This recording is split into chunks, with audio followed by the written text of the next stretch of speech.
Bollywood silver screen presenting 12 Years a Slave। मैं दावे के साथ कह सकता हूं कि इस फिल्म की कहानी सुनने के बाद आपकी जिंदगी में जो भी सिचुएशन है, जो भी परिस्थितियां हैं, आपको अपनी जिंदगी बहुत बेहतर लगेगी। ये एक सच्ची कहानी है और ये कहानी है सोलोमन नॉर्थअप की। हालांकि ये फिल्म सन 2013 में बनी थी, लेकिन इस फिल्म की कहानी है सन 1841 की। और ये वो दौर था जब इंसानों को गुलाम बनाया जाता था और उस वक्त इंसान में और जानवर में कोई फर्क नहीं था। सोलोमन नॉर्थअप एक फ्री अफ्रीकन अमेरिकन था, यानी कि वो अफ्रीकी तो था लेकिन अमेरिका में रहता था और वो गुलाम नहीं था। ये वो दौर था जब काले और गोरे लोगों का भेदभाव था।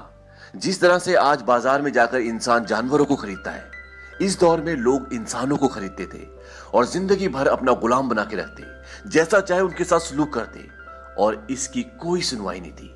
नॉर्थअप न्यूयॉर्क में अपने परिवार के साथ रहते थे। उनकी एक बीवी और 2 बच्चे थे। उनका परिवार बहुत खुशहाल था, किसी चीज की कोई कमी नहीं। और वो पेशे से एक म्यूजिशियन थे, यानी कि वो वायलिन बजाते थे और लोग उनकी इज्जत भी बहुत करते थे। अब एक दिन नॉर्थअप का एक दोस्त उन्हें 2 व्हाइट मैन से मिलाता है। एक का नाम होता है ब्राउन और दूसरे का नाम हैमिल्टन। वो नॉर्थअप को बोलते कि हमारे पास तुम्हारे लिए एक जॉब है जिसमें तुम्हें हमारे साथ वॉशिंगटन जाना पड़ेगा और तुम्हें वायलिन बजाना है, और रोज के हम तुम्हें $70 देंगे और जिस दिन तुम परफॉर्म करोगे उस दिन $250, जो कि उस जमाने में एक अच्छी खासी रकम थी। और नॉर्थअप उनकी इस डील को एक्सेप्ट कर लेते हैं और वो उनके साथ डीसी वॉशिंगटन चले जाते हैं। और वहां पर एक रात को वो उन्हीं 2 लोगों के साथ जो उन्हें वॉशिंगटन डीसी लेकर आए एक रेस्टोरेंट में जाते हैं। वहां पर वो खाना खाते हैं, दारू पीते हैं और उसके बाद जब नॉर्थअप की सुबह आंखें खुलती है तो वो एक काल कोठरी में होता है जहां पर उसके हाथों और पैरों पे जंजीरें होती हैं। नॉर्थअप अपने आप को उस जगह पर देखकर बहुत हैरान होता है और वो समझ जाता है कि कल रात को जब उसने ड्रिंक पिया था तो उसकी ड्रिंक में उन 2 लोगों ने कुछ मिला दिया था जिससे वो बेहोश हो गया था और अब वो एक काल कोठरी में है। इसके बाद वहां पर 2 लोग आते हैं। नॉर्थअप उन्हें बोलता है कि मैं कोई गुलाम नहीं हूं, मैं एक आजाद इंसान हूं और मैं न्यूयॉर्क से हूं। वो लोग उससे बोलते हैं कि तुम न्यूयॉर्क से नहीं हो, तुम जॉर्जिया से हो और तुम वहां के एक लफंगे हो जो भाग रहा था, जिसे हमने पकड़ लिया और तुम गुलाम हो। इसके बाद वो नॉर्थअप को बिना बात के कई कोड़े मारते हैं। इसके पीछे कारण क्या है नॉर्थअप को कुछ नहीं पता, लेकिन उससे कोड़े पड़ते हैं। और वहां पर नॉर्थअप अकेला नहीं होता, उसके साथ 2 और लोग होते हैं जो ब्लैक होते हैं और एक परिवार भी होता है जिसमें एक माँ और एक बेटा और एक बेटी होते हैं। अब इन सब को वहां से पानी के शिप से एक दूसरी जगह ले जाते हैं और रात को जब ये सब सो रहे होते हैं तो एक व्हाइट मैन इनके कैबिन में आता है और वो उस औरत को उठाता है और वो औरत भी उसके साथ जा ही रही होती है। और आप जानते हैं कि एक मर्द रात को औरत को अपने साथ क्यों ले जाता है। ये औरत एक गुलाम है, इसके साथ इसके बच्चे हैं, तो इसके पास कोई ऑप्शन नहीं है। तभी इन तीनों में से एक आदमी उठता है और वो उस आदमी के कंधे पे हाथ रखता है जो उस औरत को अपने साथ ले जा रहा होता है, और उसके कंधे पे हाथ रखते ही वो उसे चाकू मार देता है और वो वहीं जमीन पर गिर जाता है। और सुबह वो उसकी लाश को समंदर में फेंक देते हैं। यहां पर गुलामों की जिंदगी की कोई कीमत नहीं है, वो सिर्फ उनके लिए एक जानवर की तरह है जो जिए मरे इससे इन्हें कोई फर्क नहीं पड़ता। शिप से उतरने के बाद इन सब को एक जगह पर बिठाया जाता है और सबका नाम लिया जाता है और जिसका भी नाम लेते हैं वो खड़ा हो जाता है। तभी एक नाम लिया जाता है प्लेट, और कोई खड़ा नहीं होता। तब जो नाम ले रहा होता है वो नॉर्थअप के पास आता है। वो बोलता है कि मैंने नाम लिया, तुम खड़े क्यों नहीं हुए। नॉर्थअप खड़ा होता है, बोलता है कि मेरा नाम प्लेट नहीं है, मेरा नाम सोलोमन। और वो अपनी बात पूरी भी नहीं कर पाता कि वो नॉर्थअप के मुंह पर एक जोरदार थप्पड़ मारता है और नॉर्थअप खामोश हो जाता है। यहां से इन्हें एक घर पर ले जाया जाता है जहां पर इन्हीं की तरह और भी गुलाम होते हैं जिन्हें ये बेचना चाहते हैं। आज जिस तरह से हम लोग बड़े बड़े शोरूम्स में कपड़े खरीदने, जूते खरीदने के लिए जाते हैं, ये भी एक इसी तरह का शोरूम होता है जहां पर कपड़े और जूते नहीं बल्कि इंसान बिकते हैं। ये इन सब के कपड़े उतार देते और बिल्कुल न्यूड खड़ा कर देते हैं। आदमी औरत सब आमने सामने खड़े हैं और तब इनकी बोलियां लगती हैं। प्लेथ को और जो उनके साथ एक औरत होती है जिसके 2 बच्चे होते हैं, उन्हें एक आदमी खरीदना चाहता है और वो उन दोनों को खरीद लेता है $10,000 में। लेकिन वो औरत बहुत रोती है, कहती है कि मेरे बच्चों को भी मेरे साथ खरीद लीजिए, मैं जिंदगी भर तुम्हारी गुलामी करूंगी। और वो आदमी उसकी बेटी को भी खरीदना चाहता है क्योंकि वो छोटी है और वो चाहता है कि वो अपनी माँ के साथ रहे। लेकिन जो इन्हें बेच रहा होता है वो बोलता है कि नहीं, माफ कीजिएगा जनाब, मैं इसे अभी नहीं बेच सकता, ये तो अभी खिलता हुआ गुलाब है, इससे तो मुझे बहुत पैसे वसूल करने। दरअसल वो उसे हर तरीके से बेचना चाहता था। ये वो दौर था जब इंसान सिर्फ एक चीज थी जिससे वो पैसा कमाना चाहता था। और इस तरह से एक माँ को अपने 2 बच्चों से अलग कर दिया जाता है। वो बहुत रोती है, कई दिन तक रोती रहती है, लेकिन उसके आंसुओं की कोई कीमत नहीं है। लेकिन नॉर्थअप और इस लेडी को जो $10,000 में खरीदता है, ये एक अच्छा इंसान होता है।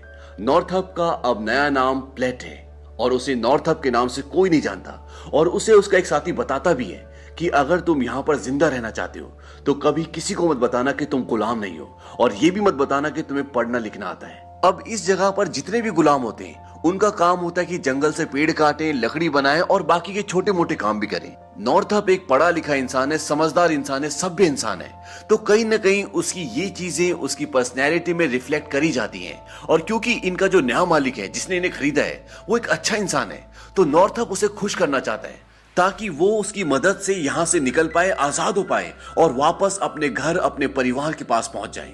अब ये लोग जो यहाँ पे काम करते हैं, लकड़ियां ले जाने के लिए ट्रांसपोर्ट का इस्तेमाल करते हैं, और एक दिन नॉर्थअप इन्हें बताता है कि हम पानी के सहारे यहाँ से लकड़ियां काफी दूर तक ले जा सकते हैं, जिससे ट्रांसपोर्ट का खर्चा भी बचेगा और मेहनत भी कम लगेगी। लेकिन जो इनका सुपरवाइजर होता है वो नॉर्थअप को बोलता है कि तुम इंजीनियर हो क्या, और वो अपने मालिक को बोलता है कि ऐसा कुछ नहीं हो सकता, पानी गहरा नहीं है, लकड़ियां डूब जाएंगी। लेकिन नॉर्थअप बोलता है कि नहीं, पानी 10-12 फुट गहरा और हम कर सकते हैं। तब उनका मालिक बोलता है कि तुम एक टीम बनाओ और करके दिखाओ जो कर सकते हो, और नॉर्थअप करके दिखा देता है, और इस बात से उनका मालिक बहुत खुश होता है और वो बोलता है कि शाबाश, तुमने कर दिखाया। और इसके बाद वो नॉर्थअप को एक वायलिन भी गिफ्ट करता है, क्योंकि वो एक अच्छा इंसान होता है, पढ़ा लिखा इंसान होता है, और उसकी नजरों में इंसान की कुछ कीमत होती है। लेकिन वहीं दूसरी तरफ अब नॉर्थअप का सुपरवाइजर उससे चिढ़ चुका है, और उसकी गलती सिर्फ इतनी है कि उसने एक अच्छा काम किया है, और इससे बड़ी गलती ये है कि नॉर्थअप एक गुलाम और वो सुपरवाइजर नॉर्थअप से बदला लेना चाहता है। एक बार वो उसे लकड़ी का घर बनाने के लिए कहता है और नॉर्थअप उस घर को बहुत अच्छे तरीके से बनाता है। लेकिन जब वो सुपरवाइजर उस घर को देखता है तो उसमें बहुत सारी कमियां, बहुत सारी गलतियां निकालता है। नॉर्थअप बोलता है कि अगर इसमें कोई कमी है, कोई गलती है तो आपके समझाने में गलती होगी, मैंने अपना काम बहुत अच्छे तरीके से किया है।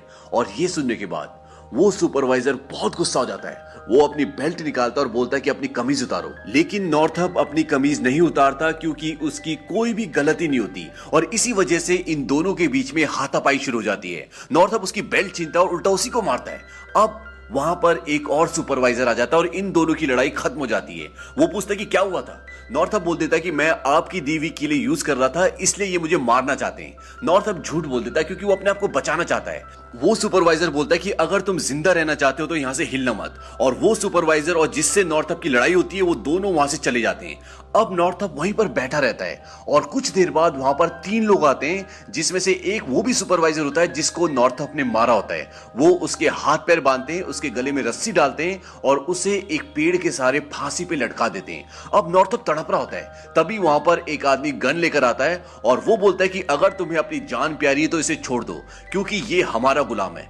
बात यहां पर नॉर्थअप की जान की नहीं है, बात यहां पर गुलाम की है। गुलाम बहुत महंगे आते हैं और कोई अपना गुलाम खोना नहीं चाहता, और वो तीनों वहां से भाग जाते हैं। लेकिन वहां से जाने से पहले नॉर्थअप को वो सुपरवाइजर धमकी देके जाता है कि मैं तुझे छोड़ूंगा नहीं। अब जिस आदमी ने इसे बचाया होता है वो बोलता है कि मेरा घोड़ा लेकर आओ और मालिक को बुलाओ, और वो मालिक को बुलाने के लिए चला जाता है। लेकिन नॉर्थअप अभी भी उसी पोजीशन में होता है, उसके गले में फांसी का फंदा होता है और उसके हाथ और पैर बंधे होते हैं, और अभी भी वो पेड़ से लटका हुआ है। लेकिन वो अपने पंजों के सहारे खड़ा होता है। वो अपनी एडिया यानी कि पूरे पैर जमीन पे नहीं रख सकता। अगर उसने ऐसा किया तो वो फांसी पे लटक जाएगा। और नॉर्थअप को इसी तरह लटके हुए कई घंटे हो जाते हैं। उसके आसपास कई लोग होते हैं, लेकिन ऐसा लगता है कि यहाँ पर कुछ हो ही नहीं रहा, क्योंकि यहाँ पर नॉर्थअप की जिंदगी की कोई कीमत नहीं है। पर कई घंटे बाद जब नॉर्थअप के मालिक आते हैं तो वो जल्दी से रस्सी काटते हैं और उसे नीचे उतारते हैं, और इसके बाद वो उसे अपने घर ले जाते हैं। वो बोलते हैं कि ये सुपरवाइजर अब तुम्हें नहीं छोड़ेगा, तुम्हें मार देगा और मैं कुछ नहीं कर पाऊंगा, इसीलिए मैंने तुम्हें भेज दिया है। नॉर्थअप बोलता है कि मालिक, मैं यहाँ आने से पहले एक आजाद इंसान था, मुझे मेरे घर वापस भेज दो। उसका मालिक बोलता है कि मैं तुम्हारी कोई मदद नहीं कर सकता, क्योंकि मेरे सिर के ऊपर भी कर्जा है, और इसीलिए मैंने तुम्हें भेज दिया है और तुम सिर्फ वहीं पर सेफ रह सकते हो। वो बोलते हैं कि नॉर्थअप, मैं तुम्हारी जान बचाने के सिवा तुम्हारे लिए और कुछ नहीं कर सकता। और इसके बाद नॉर्थअप को उस नई जगह पर भेज दिया जाता है, और यहाँ पर रुई का काम होता है, और यहाँ का जो मालिक होता है वो बहुत ही सख्त होता है। यहाँ पर रोज शाम को ये हिसाब लगाया जाता है कि किसने कितने किलो रुई निकाली, और जो भी 100 किलो से कम निकालता है उसे कोड़े लगाए जाते हैं। और यहाँ पर एक लड़की भी होती है जिसका नाम होता है पैट्सी। वो हमेशा हर रोज 250 किलो तक रुई निकालती है, जो कि अपने आप में बहुत ज्यादा होती है। वो हर एक इंसान से डबल रुई निकाल रही होती है। और यहाँ का जो मालिक होता है वो पैट्सी के काम से बहुत खुश होता है और उसकी उसके प्रति नजर गंदी भी होती है। लेकिन गुलामों के लिए ये आम बात है, उनकी कोई इज्जत नहीं है। उन्हें उनके खरीदार जब चाहे जैसे चाहे इस्तेमाल करते हैं। अब एक रात को सब गुलाम सो रहे होते हैं, तभी वहां पर एक आदमी आता, बोलता है कि चलो मालिक ने बुलाया है, और उन सबको मालिक के घर ले जाता है और उनका मालिक बोलता है कि डांस करो। दरअसल ये भी इनके लिए आम बात होती है, मालिक जब चाहता है उन्हें बुलाता है और अपने सामने नचवाता है। हालांकि कोई नाचना नहीं चाहता, क्योंकि सुबह आंख खुलने के बाद से रात तक ये सिर्फ काम करते हैं, और जब थोड़ा आराम का टाइम आता है तो उसमें भी इनका मालिक इन्हें बुला लेता है। अब जब ये सब नाच रहे होते हैं, तभी जिस आदमी ने इन्हें खरीदा है, जो इनका मालिक है, उसकी बीवी एक बॉटल उठाती है और सीधा पैट्सी के मुंह पे मारती है, और पैट्सी दर्द से कर्रा उठती है। पैट्सी की उम्र भी बहुत ज्यादा नहीं होती, और वो औरत उसे बॉटल से इसलिए मारती है क्योंकि वो जानती है कि उसके पति की पैट्सी पे गंदी नजर है, और वो उसे बोलती है कि इसको बेच दो। लेकिन उसका पति बोलता है कि मैं इसे किसी भी हालत में बेच नहीं सकता, क्योंकि ये बहुत अच्छा काम करती है। और इसके पीछे कारण एक ये भी होता है कि वो पैट्सी के साथ शारीरिक संबंध बनाना चाहता था। अब जो यहाँ की मालकिन होती है वो भी बहुत रूड होती है। एक दिन वो नॉर्थअप को बुलाती है और उसे एक लिस्ट देती है और बोलती है कि जाओ बाजार से सामान लेकर आओ, और जाने से पहले उससे पूछते हैं क्या तुम्हें पढ़ना लिखना आता है। लेकिन नॉर्थअप झूठ बोल देता है, वो कहता है कि मुझे नहीं आता। वो बोलती है कि तुम्हें पढ़ने लिखने की जरूरत भी क्या है, तुम यहाँ पे गुलामी करने के लिए आए हो, और अगर कुछ और करने की कोशिश की तो तुम्हें कोड़े पड़ेंगे। इसके बाद वो वहां से बाजार के लिए निकलता है।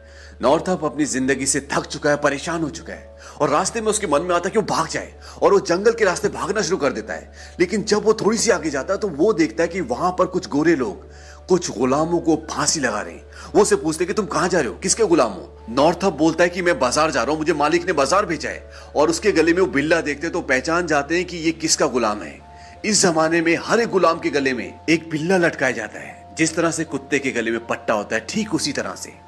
सुनने में गलत लगता है, लेकिन सच ये वो लोग नॉर्थअप को जाने देते हैं, लेकिन जिन गुलामों को उन्होंने पकड़ा होता है उन सबको फांसी पर लटका देते हैं। इसके बाद नॉर्थअप सीधा बाजार जाता है, क्योंकि वो जीना चाहता है, अपने परिवार के पास वापस जाना चाहता है, और वो जानता है कि अगर वो पकड़ा गया तो उसका भी यही हर्ष होगा जो इन गुलामों का हुआ है। वो मार्केट जाकर सामान खरीदता है और अपनी मालकिन को दे देता है। धीरे धीरे वक्त बीतता है, और इन लोगों को यहाँ पर कई साल हो चुके हैं गुलामी करते हुए, इन लोगों का जुल्म सहते हुए। और अब पैट्सी का मालिक हर रात को उसके साथ रेप करता है। वो नहीं चाहती कि वो करे, लेकिन वो मजबूर है, वो कुछ नहीं कर सकती। ऐसा लगता है कि यहाँ पर इंसानियत खत्म हो चुकी है। एक रात को पैट्सी नॉर्थअप के पास आती है और वो उसे एक अंगूठी देती है। वो बोलती कि ये मालकिन की है, मैंने चुराई है, इसे तुम रख लो, लेकिन बदले में तुम्हें मेरा एक काम करना होगा। नॉर्थअप बोलता है क्या? वो कहता है कि तुम मुझे मार दो, मेरी जान ले लो, तुम मुझे खेत में ले जाओ और पानी में मेरा मुंह डुबाकर तब तक रखो जब तक मैं मर न जाऊं। नॉर्थअप बोलता है कि तुम क्या कह रही हो, मैं ऐसा नहीं कर सकता। वो बोलती कि मैं तुमसे भीख मांगती हूँ, अगर मैं अपनी मौत खरीद नहीं सकती तो मुझे मेरी मौत भीख में दे दो। लेकिन नॉर्थअप उसे मना कर देता है। पैट्सी बोलती कि अगर मैं जिंदा रहूं भी तो किस लिए, मेरी जिंदगी में कुछ नहीं है और अब मैं ये सब कुछ नहीं सह सकती। लेकिन नॉर्थअप उसकी बात नहीं मानता और पैट्सी वहां से चली जाती है। इसी बीच में 2 साल लगातार रुई की खेती खराब हो रही होती है, और जिससे इनके मालिक को बहुत नुकसान होता है, और वो अपने सारे मजदूरों को किराए पर किसी और के यहाँ भेज देता है। ये एक जज होता है और यहाँ पर इन सब को गन्ने की कटाई करनी होती है। और यहीं पे नॉर्थअप को एक दिन एक शादी में वायलिन बजाने का मौका भी मिलता है, जहां पर उसे कुछ पैसे भी मिलते हैं। और इसके बाद वो सब कुछ टाइम बाद वापस उसी जगह पर आ जाते हैं, यानी कि अपने पुराने मालिक के पास, और फिर से ये दोबारा से रुई की खेती करना शुरू करते हैं। और वही सिलसिला दोबारा शुरू हो जाता है। जो भी 100 किलो से कम रुई लेकर आता है उसे कोड़े लगते हैं, और नॉर्थअप को अधिकतर कोड़े लगते ही थे, क्योंकि वो 100 किलो से ज्यादा रुई कभी भी नहीं ला पाता था। इसी बीच में इनके साथ एक और गुलाम आता है, और ये कोई ब्लैक नहीं बल्कि व्हाइट मैन होता है, और ये सिर्फ पैसों के लिए काम करने के लिए आया होता है। पर होता ये भी गुलामी है, और यहाँ पर इन लोगों के बीच में भेदभाव देखने को मिलता है, क्योंकि जब भी कोई ब्लैक 100 किलो से कम रुई लेकर आता है तो उसे कोड़े लगते हैं। लेकिन जब ये व्हाइट मैन 100 किलो से कम रुई लेके आता है, चाहे 50 से भी कम लेके आए, तो इसे कोड़े नहीं पड़ते, बल्कि इसे ये बोला जाता है कि तुम धीरे धीरे काम सीख जाओगे। अब क्योंकि ये व्हाइट मैन इन्हीं लोगों के साथ रहता है, गुलामों के साथ रहता है, तो इन लोगों की आपस में दोस्ती हो जाती है। और एक दिन नॉर्थअप उसे बोलता है कि तुम मेरे लिए काम कर सकते हो। वो बोलता है क्या? वो कहता है कि मैं एक लेटर लिखूंगा, तुम उसे पोस्ट कर देना। और बदले में मैं तुम्हें कुछ पैसे भी दूंगा। दरअसल नॉर्थअप के पास कुछ पैसे होते हैं जो उसने शादी में वायलिन बजा के कमाए होते हैं, और वो उसे पैसे दे देता है और बोलता है कि मैं 2 दिन बाद तुम्हें लेटर दूंगा। ये काम बहुत ही रिस्की होता है, क्योंकि अगर ये बात इनके मालिक को पता चल गई तो वो इन दोनों को मार देंगे। पर वो मान जाता है और नॉर्थअप से पैसे ले लेता है। वो बोलता है कि ठीक है, 2 दिन बाद तुम मुझे लेटर दे देना, मैं तुम्हारा लेटर पोस्ट कर दूंगा। अब एक रात को जब नॉर्थअप सो रहा होता है तभी उसका मालिक आता है और उसके हाथ में चाकू होता है और उसने शराब भी पी रखी होती है। वो बोलता है कि मैंने सुना है कि हमारे गुलामों में कोई पढ़ा लिखा गुलाम है। वो कहता है कि मालिक आप ये क्या कह रहे हैं? वो कहता है कि तुमने उसे लेटर देने की कोशिश की, तुम पढ़े लिखे हो। नॉर्थअप बोलता है कि नहीं, वो झूठ बोल रहा है। दरअसल वो यहाँ का सुपरवाइजर बनना चाहता है और इसीलिए उसने एक झूठी कहानी बनाई और आपको सुना दी ताकि आपके दिल में जगह बना सके। और वो अपने मालिक को कन्विंस करने में सफल हो जाता है। उसका मालिक बोलता है कि मैं उसे मार देता, लेकिन वो हम में से एक है। दरअसल वो व्हाइट होता है, इसीलिए वो ऐसी बात बोलता है। और वो वहां से चला जाता है। और उसके जाने के बाद नॉर्थअप ने जो बड़ी उम्मीदों के साथ एक लेटर लिखा था अपने घर के लिए, वो उस लेटर को जला देता है। और उसी लेटर के साथ उसके सपने, उसकी उम्मीदें सब जल जाती है। क्योंकि अगर वो लेटर उसके घर पहुंच जाता तो हो सकता था कि नॉर्थअप को आजादी मिल जाती, क्योंकि नॉर्थअप एक गुलाम नहीं था बल्कि उसे धोखे से यहां भेजा गया था। और इसके बाद नॉर्थअप की वही पुरानी जिंदगी दोबारा शुरू हो जाती है, जहां उसे जलील किया जाता है, जहां उसे कोड़े पड़ते हैं, जहां उसकी कोई इज्जत नहीं है। और साथ ही साथ नॉर्थअप का हर किसी से विश्वास उठ चुका है। ऐसे ही धीरे धीरे वक्त और बीतता है और एक दिन प्लेटसी कहीं चली जाती है और उनके मालिक को लगता है कि वो भागे, वो चारों तरफ ढूंढता है लेकिन प्लेटसी उसे कहीं भी नहीं मिलती। लेकिन थोड़ी देर बाद वो वापस आ जाती है, लेकिन उनका मालिक बहुत गुस्से में होता है। वो उससे पूछता है कि तुम कहां गई थी? वो बोलती कि मैं खेत में गई थी, लेकिन उसे उसकी बात पर विश्वास नहीं आता और वो उसे मारने लगता है। तभी बीच में नॉर्थअप आ जाता है और नॉर्थअप पे भी हाथ उठाता है। और तब पेट्सी सच बता देती कि मैं मालिक शॉ के पास गई थी, मुझे यहाँ पे नहाने के लिए साबुन नहीं दिया जाता और मेरे पूरे शरीर से बदबू आ रही है। लेकिन अभी भी उनके मालिक का गुस्सा शांत नहीं होता। वो पेट्सी को एक पेड़ के सहारे बांध देते हैं और उसके कपड़े उतार देते हैं और वो नॉर्थअप को बोलते हैं कि इसे चाबुक मारो। हालांकि नॉर्थअप नहीं मारना चाहता, लेकिन वो मजबूर है और नॉर्थअप उसे धीरे धीरे चाबुक मारना शुरू करता है। और ये देखने के बाद उसके मालिक को और भी गुस्सा आ जाता है। वो गन निकालता है और उसके सिर पे गन रखता है और कहता है कि इसे इतना मारो कि इसके शरीर से खून निकले, नहीं तो मैं तुम सबको गोली से मार दूंगा। और अब नॉर्थअप मजबूर होकर उसे चाबुक मारना शुरू करता है और उसकी पूरी पीठ लहूलुहान हो जाती है। लेकिन उसके मालिक का इससे भी दिल नहीं भरता। वो उससे चाबुक छीनता है और उसे इतने कोड़े मारता है, इतने कोड़े मारता है कि उसकी पूरी पीठ लहूलुहान हो जाती है और वो बेहोश होकर वहीं पे गिर जाती है।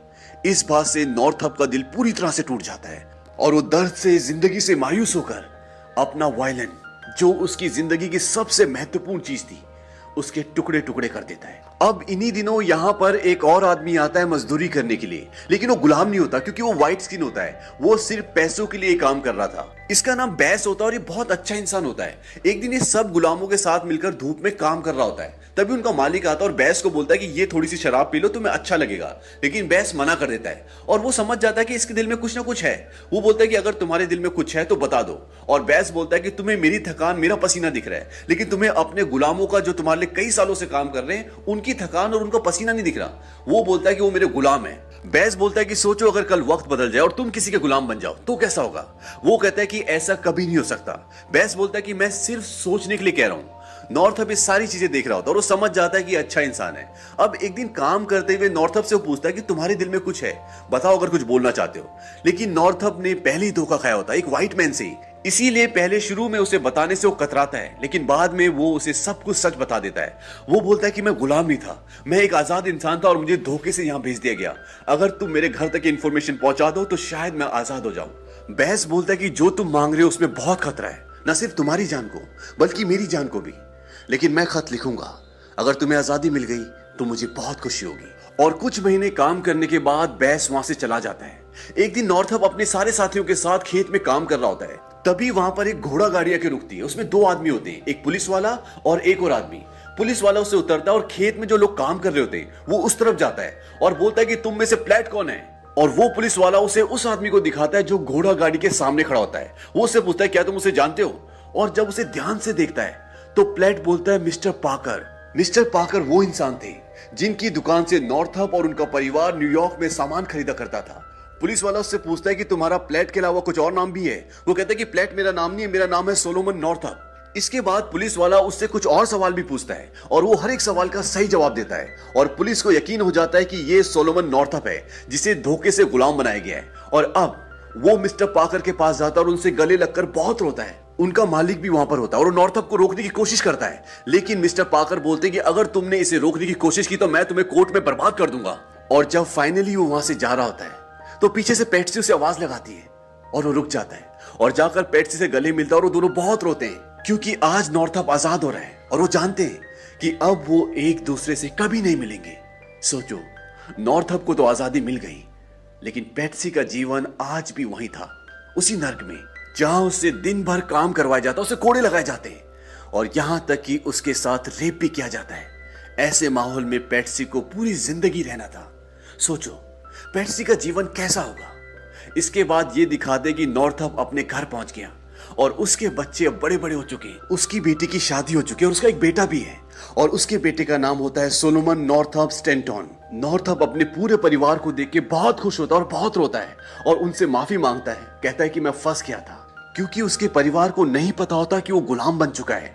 उसके परिवार वाले बोलते कि माफी किस बात की, तुमने तो कुछ गलत नहीं किया। सोलोमन नॉर्थअप तो मात्र एक कहानी है। ऐसे हजारों लोग उस जमाने में गायब हुए थे जिन्हें गुलाम बना लिया गया था और उनका कभी कुछ पता नहीं चला। इसके बाद सोलोमन नॉर्थअप ने उन लोगों के खिलाफ भी केस दर्ज किया जिन्होंने उसे अगवा, लेकिन उसका कुछ भी नतीजा नहीं निकला।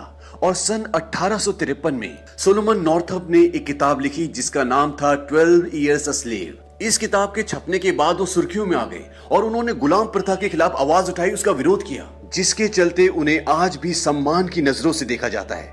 सोलोमन नॉर्थअप की मौत कब, कहां और कैसे हुई ये आज भी एक राज है। इसका कुछ पता नहीं चला और इसी के साथ ये कहानी खत्म हो जाती है।